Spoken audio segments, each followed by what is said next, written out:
नमस्कार। चलिए आज बात करते हैं एक क्लासिक अमेरिकी कविता की जो चमत्कार को देखने का हमारा नजरिया ही बदल देती है। ये है वॉल्ट व्हिटमैन की कविता मिरेकल्स, जो हमें सिखाती है कि रोजमर्रा की चीजों में ही दिव्यता कैसे खोजी जाए। तो सीधे मुद्दे पर आते हैं। व्हिटमैन अपनी कविता की शुरुआत एक बहुत सीधे सवाल से करते हैं। भला चमत्कार को कौन बड़ी बात मानता है? अब ये सवाल सुनने में तो बड़ा सीधा साधा लगता है ना, लेकिन इसका जवाब वो असाधारण है। तो सवाल वही है, चमत्कार को आखिर कौन इतनी बड़ी बात मानता है? व्हिटमैन ने इस सदियों पुराने सवाल का एक कह सकते हैं क्रांतिकारी जवाब दिया, और आज हम इसी जवाब की गहराइयों में उतरेंगे परत दर परत। इस सफर में हमारे गाइड कौन है? वो हैं खुद वॉल्ट व्हिटमैन।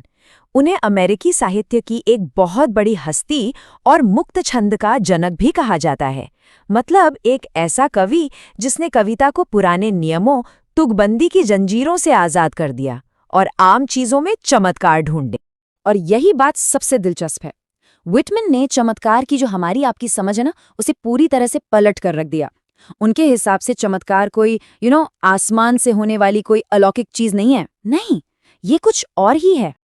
अच्छा, उनके इस नज़रिए को समझने के लिए उनके जीवन को थोड़ा जानना ज़रूरी है। 1819 में जन्मे व्हिटमैन ने अमेरिकी सिविल वॉर के दौरान एक नर्स का काम किया। अब सोचिए, उन्होंने ज़िंदगी और मौत को कितने करीब से देखा होगा, और शायद इन्हीं अनुभवों ने उन्हें हर एक पल की कीमत समझाई। और यही गहरी सोच हमें उनकी सबसे मशहूर किताब लीव्स ऑफ ग्रास में भी दिखती है।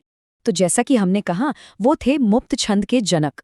उन्होंने आम लोगों के लिए उनकी ही जुबान में लिखा, और शायद इसीलिए उस जमाने में उनका काम काफी कंट्रोवर्शियल भी रहा। और एक और मजेदार बात, वो अपनी किताब लीव्स ऑफ ग्रास को जिंदगी भर बदलते रहे, उसमें कुछ न कुछ जोड़ते रहे, मानो जैसे वो किताब नहीं, कोई जीती जागती चीज हो। तो चलिए आप सीधा कविता के दिल में उतरते हैं, देखते हैं व्हिटमैन की रोजमर्रा के चमत्कारों की लिस्ट, एक ऐसा सफर जो उनके बड़े आइडिया का सबूत देता है। व्हिटमैन कहते हैं, मेरे लिए तो चमत्कारों के सिवा और कुछ है ही नहीं। और वो अपनी लिस्ट कहाँ से शुरू करते हैं? एक बहुत ही आम शहरी नज़ारे से, मैनहट्टन की सड़कों पर चलना। सोचिए, कोई बड़ी घटना नहीं, बस रोज की जिंदगी का एक छोटा सा हिस्सा। शहर की भागदौड़ से वो हमें सीधा ले चलते हैं प्रकृति के पास। समंदर किनारे नंगे पैर पानी को छूते हुए चलना। कभी इस साधारण से एहसास में छिपे उस अजूबे पर गौर किया है? और फिर बात आती है इंसानी जुड़ाव की। वो शांत चमत्कार जो हमें साथ बैठकर खाने में या फिर सफर के दौरान किसी अजनबी की आंखों में देखने से मिलते हैं, है ना? ये वही छोटे छोटे पल हैं जिन्हें हम अक्सर यूं ही जाने देते हैं।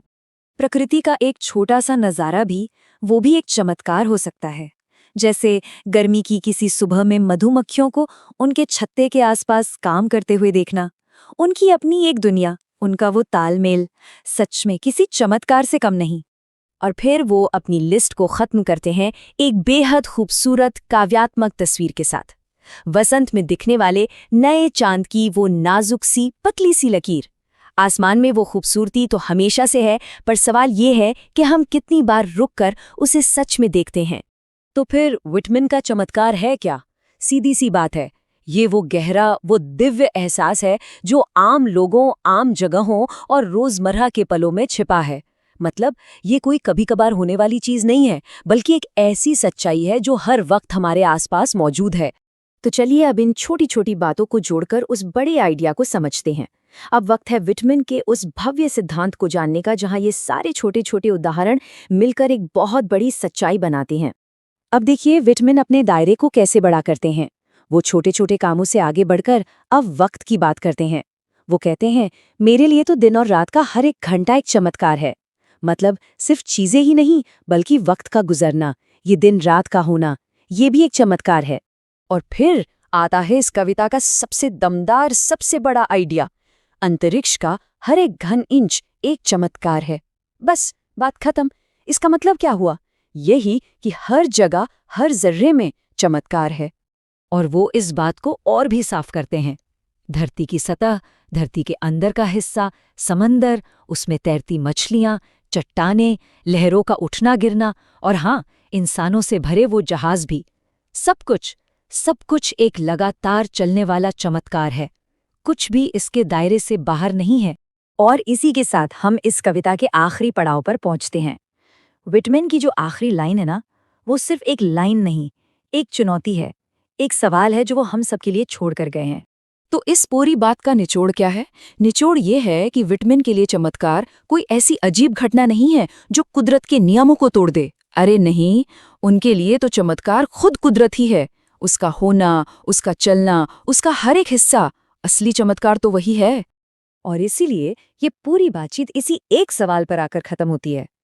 जब हर चीज, मैनहट्टन की एक सड़क से लेकर इस ब्रह्मांड के हर एक जरे तक, सब कुछ एक चमत्कार है, तो फिर सच में इससे ज्यादा अजीब चमत्कार और क्या हो सकते हैं?